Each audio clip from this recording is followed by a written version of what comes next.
ተመልካቾቻችን በኢትዮ ቢዝነስ ቆይታችን በዝርዝር ወደ ምንመለከተው ጉዳይ እንለፍ። ወጋገን ባንክ አዳዲስ የዲጂታል የባንክ አማራጮች እያስተዋወቀ ይገኛል። የኢስኩል አገልግሎት በአዲስ መልክ የተሻሻለው ሞባይል ባንኪንግ አገልግሎት ከክፍያ ፋይናንሻል ቴክኖሎጂ ጋር በመተባበር ያቀረበው እፎይታ የተሰኘ የዲጂታል ብድር አገልግሎት እንዲሁም የዓለም አቀፍ የቅድመ ክፍያ ቪዛ ካርድ አገልግሎት ማስጀመሩ ይታወቃል። በተለይም እፎይታ በተሰኘው ያለማሳጃ ብድር ለበርካታ ስራ ፈላጊዎች መፍትሄ ይዞ መጥቷል። ባንኩ በቀጣይም በኢትዮጵያ የባንክ ኢንዱስትሪ ተወዳዳሪ ሆኖ ለመገኘት እየሰራ ሲሆን በአጠቃላይ ባንኩ ያቀናውናቸው ስለሚገኙ ስራዎች በተመለከተ ዘገባ አዘጋጅተናል። ጤና ይስጥልን ተመልካቾች እንዴት አላችሁ? ዛሬ ኢትዮ ቢዝነስ ከስቱዲዮ ወጣ ብሏል። እዚህ የተገኘነው ደግሞ የተለያዩ ቢዝነስ ካምፓኒዎች የፋይናንስ ተቋማት ምርትና አገልግሎታቸው ለደንበኞቻቸው የሚያስተዋውቁበት የአዲስ ቢዝነስ ፕሮግራማችንን ወደ እናንተ ለማድረስ ነው። የዛሬ የአዲስ ቢዝነስ ፕሮግራማችን ዋና ትኩረት የሚሆነው ወጋገን ባንክ በዲጂታል ፋይናንስ ለሚሰራቸው አገልግሎቶች በተለይም ደግሞ ያለ ማስያዣ የሚሰጠውን የብድር አገልግሎትና ሌሎች የዲጂታል ፋይናንስ አማራጮችን በተመለከተ ሰፋ ያለ ቆይታ እናደርጋለን። አብራችሁን ቆዩ። ኢትዮጵያ የባንክ ኢንዱስትሪን ከተቀላቀለ 28 ዓመታትን ያስቆጠረው ወጋገን ባንክ በሀገሪቱ የፋይናንስ አገልግሎት የበኩሉን አስተዋጽኦ ያበረከተ ይገኛል። ባንኩ በመላ ሀገሪቱ 450 ቅርንጫፎችን በመክፈት ተደራሽ መሆን ችሏል። ወጋገን ባንክ ወቅቱ የሚጠይቀውን የባንክ አገልግሎት ለደንበኞቹ ያደረሰም ሲሆን ለአጠቃቀም ቀላል ምቹና ፈጣን የሆኑ የዲጂታል ባንክ አገልግሎቶችን ማስተዋውቋል። ይህም ባንኩ በሚያቀርባቸው አገልግሎቶች በደንበኞቹ ዘንድ ተመራጭ ሲሆን ከ4 ሚሊዮን በላይ ደንበኞችም ማፍራት አስችሎታል። በሀገራችን ኢትዮጵያ የፋይናንስ ዘርፍ በተለይም የባንክ አገልግሎት ተደራሽነቱ ስንነትን ለመፍታትም ሰፊ ስራዎችን እያከናወነ ይገኛል። ዛሬ የኢትዮ ቢዝነስ ፕሮግራማችን የአዲስ ቢዝነስ መሰናዷችንም ባንኩ ለብዙሃን ያቀረበው ያለማስያዣ የሚሰጠው ወጋገን እፎይታን ጨምሮ ሌሎች አገልግሎቶችን ወደ እናንተ እናደርሳለን።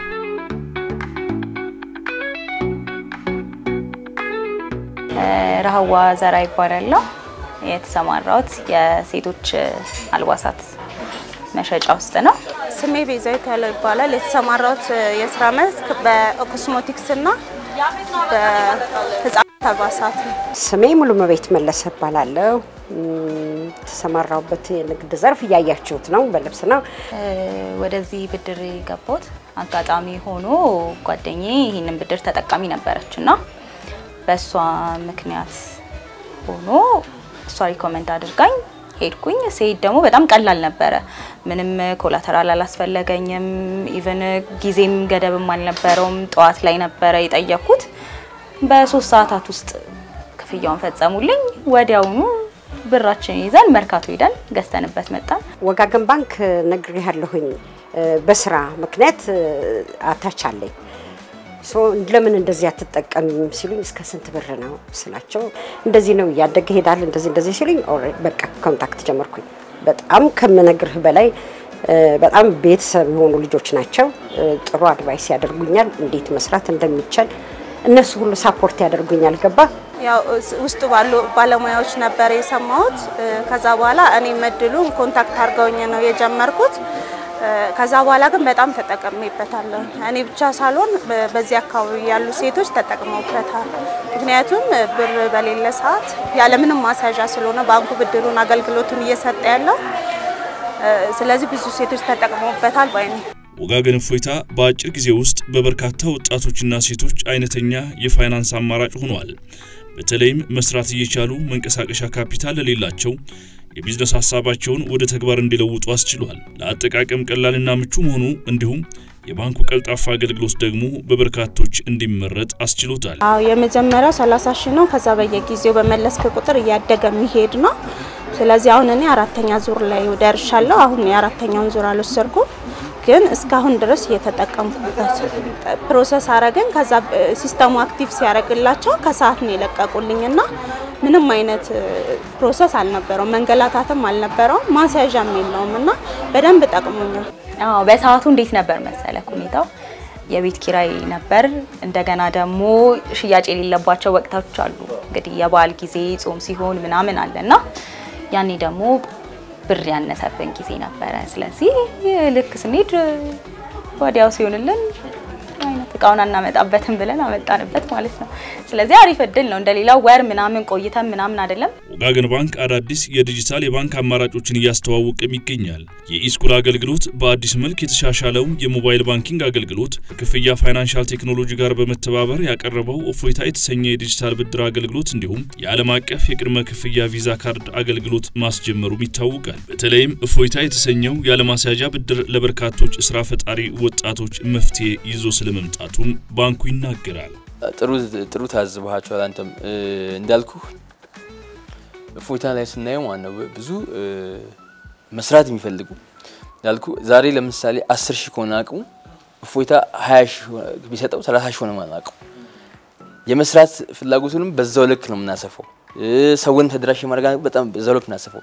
ነገር ግን የተለመደው አሰራራችን ግን ከዚህ ፊት ባንኪንግ የምንሰራበት አካባቢ ግን ይሄን እድል የሚሰጥ ነበር።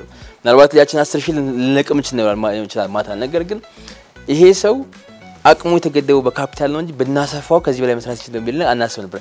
ያንን ፕሮዳክት እንድናስብ አድርጎናል። ዲዛይንም ስናደርጋቸው እፎይታን ስንጀምር በጣም ሪዘርቭድ ስለምትያው እንደ ባንኪንግ የለመደው አዲስ አሰራር ስለሆነ ሪዘርቭድ ነበርን። በኋላ ላይ ግን ያሰፋ ነው ሊሚቱን ከፍ ያደርገው ሲመጣ ሰው መስራት ይፈልጋል። በቃ ፕራክቲካሊ ብሬክ መደረግ ያለበት በጣም ሰፊ ኦፖርቹኒቲ አለ። ያንን ሰፊ ኦፖርቹኒቲ ግን አንድ ባንክ ብቻ ታፕ ማድረግ አንችልም። ገና ብዙ ያልደረሰበት እንዳለ ነገር ነገር ግን ዋናው ምንድነው ዳታውን ግን ሪፋይን ማድረግ ያስፈልጋል። ሰውን ማሳመን ይፈልጋል። አዌርነስ ይፈልጋል። ሐሳብ ያላቸው ስራ መስራት እየቻሉ የገንዘብ እጥረት ስላለባቸው ብቻ ማደግ የማይችሉ ስራቸውን መስራት የማይችሉበት ሁኔታ ነው ያለው የነበረው። ይሄን የእፎይታ የዲጂታል ብድር ስናመጣ በዋናነት ታርጌት ያደረግነው ሴቶችን ነው። ሴቶቻችን አክሰስ የለውም ብድር የማግኘት አክሰስ። አሁን በየሰፈራችን በየመንደሩ ትንንሽ ቢዝነስ የሚሰሩ ሰዎች ኑብና ጠጡ ምሰራ ትንሽ የምግብ ቤት ተከፈተች እንትን ሴት የዲማንድ የሽያጭ ችግር ሳይኖርባት ነገር ግን የስራ ማስኬጃ ገንዘብ እጥረት ስላለባት ብቻ ስራዋን ማስፋታት ትችልም ነበር። አሁን እፎይታ የዲጂታል አማራጭን ይዘን መጣን። ወጋገን እፎይታ ወደ ስራ ከገባ 7 ወራትን ያስቆጠረ ሲሆን በዚህ አጭር ጊዜ ውስጥም ከ100,000 በላይ ለሚሆኑ ዜጎች ብድር ማሰራጨት ችሏል። እንዲሁም ከ1.5 ቢሊዮን ብር በላይ ብድር በአነስተኛ ቢዝነስ ላይ ለተሰማሩ ሰዎች አቅርቧል። ይሄ የወጋገን እፎይታ የዲጂታል ብድር ከጀመርነው 8 ወር ሆኖናል።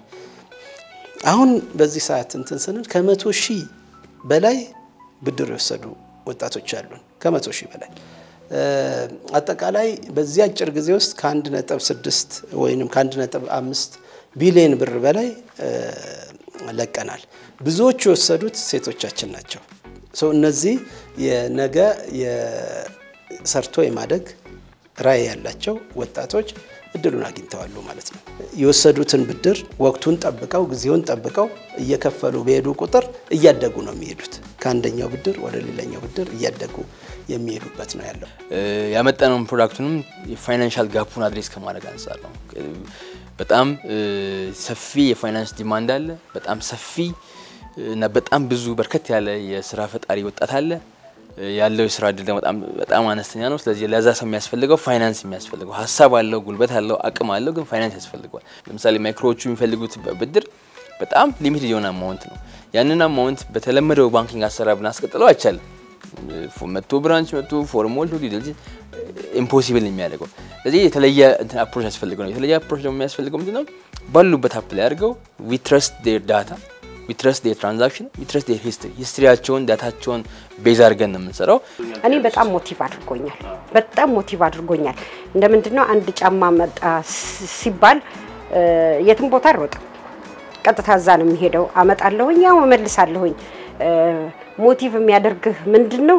በቃ ያለ ምንም ነገር በኮንፊደንስ ነው ሄደህ የምትወስደው። ልክ እንዳስቀመጥከው ብር እኮ ነው የምትወስደው። ትወስዳለህ፣ ታዲያ በክብር መመለስ አለብህ። እኔ በጣም ሞቲቭ አድርጎኛል።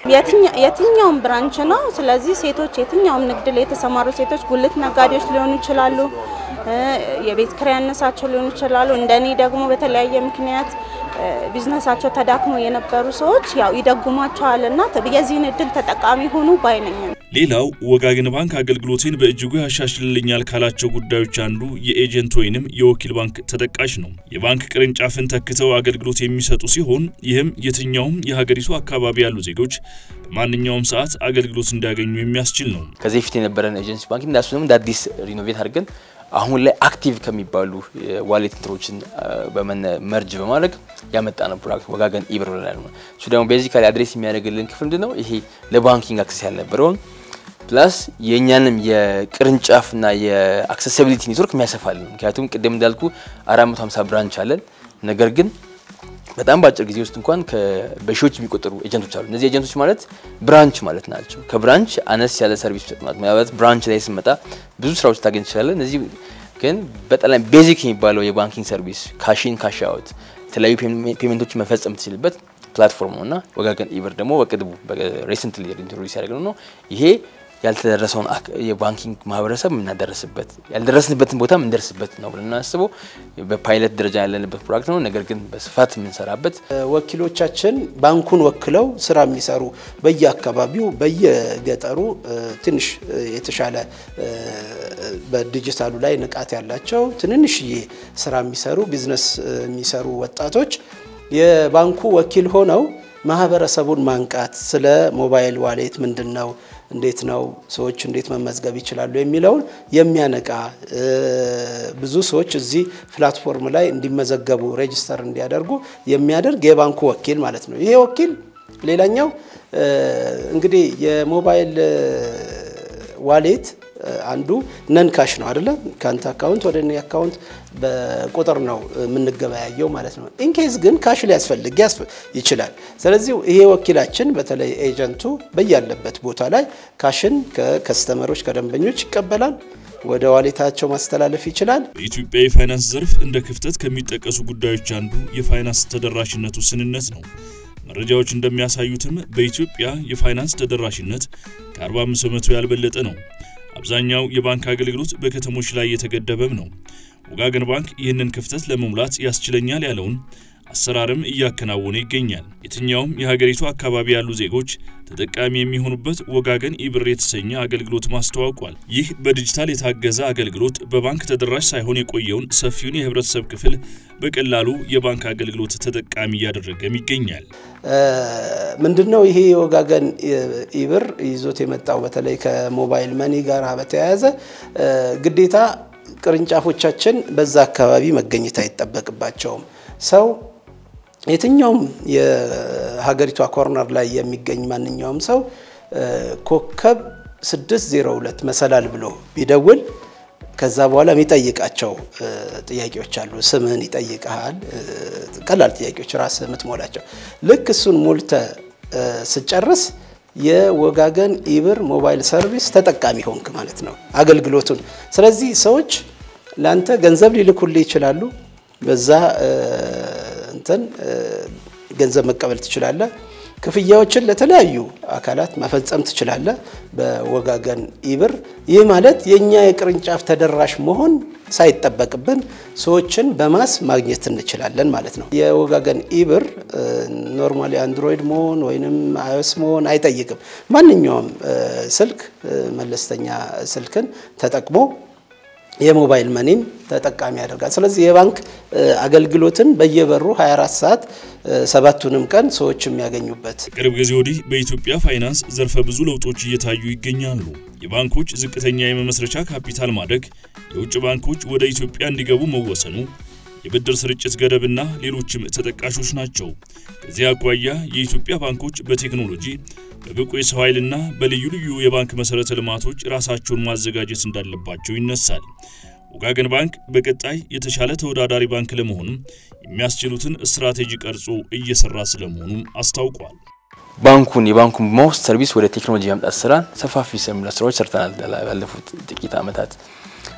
በርግጥ ባንኩ ሲቋቋም ጀምሮም ቴክኖሎጂ ላይ ኢንቨስት በማድረግ ነገር ግን አሁን ደግሞ ጊዜው የሚፈልገው መልክ ደግሞ ሪኖቬት ያደረገ ያሻሻለ ደግሞ ያመጣቸው ሰርቪሶች አሉ። ካፒታል ማርኬት ፎርሜሽን ላይ ጉልህ ሚና ከነበራቸው ተቋማት የሚመደብ ነው። ቀጣይ የሚመጡት ነገሮች ኮምፒት ለማድረግ ካፒታሉን ማሳደግ ስራ ላይ የሚገኘው አሁንም ካፒታሉን የብሔራዊ ባንክን ሚኒመም ትሬሾልድ ካሟላ ኦልሞስት አመት አልፎታል። ግን በዛ ብቻ ባለመገደብ ከዚህም በላይ ፈርዘር ኢንሃንስ ለማድረግ ስራዎች እየተሰሩ ነው ያሉት። ስለዚህ ፊውቸር ሬዲ የማድረግ ስራዎችን ይሄ ፋውንዴሽናል ማለት ስራዎች እየሰራን ያለብንና ለሚመጣውም ኮምፒቲሽን ራሱን ብቁ ያደረገ የሚገኝበት ሁኔታ ላይ የሚገኘው እንደ ባንክ